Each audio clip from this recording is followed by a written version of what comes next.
Chip design নিয়ে আপনি business করছেন, তাহলে লস আপনার অলরেডি শুরু হয়ে গেছে। ট্রাস্ট মি, অনেকেই ভাবে কম খরচে ডিজাইন করলেই মনে হয় প্রফিটটা বেশি করা যাবে, তাই 200-400 টাকার ডিজাইন দিয়ে একটা পেজ দিয়ে অ্যাড রান করে ফেলে।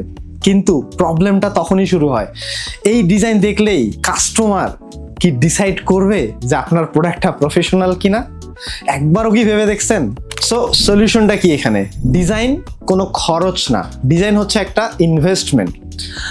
ভালো ডিজাইন মানে ট্রাস্ট, অ্যাটেনশন আর কনভার্সন।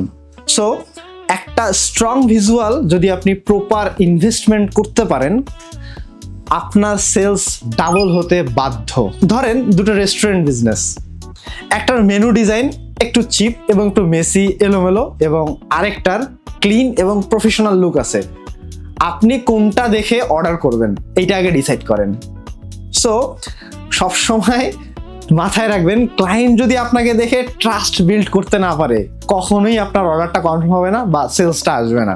চিপ ডিজাইনে সেভ করতে গিয়ে অনেক সময় অনেক বড় লস হয়ে যায়, কাস্টমার হারিয়ে যায়।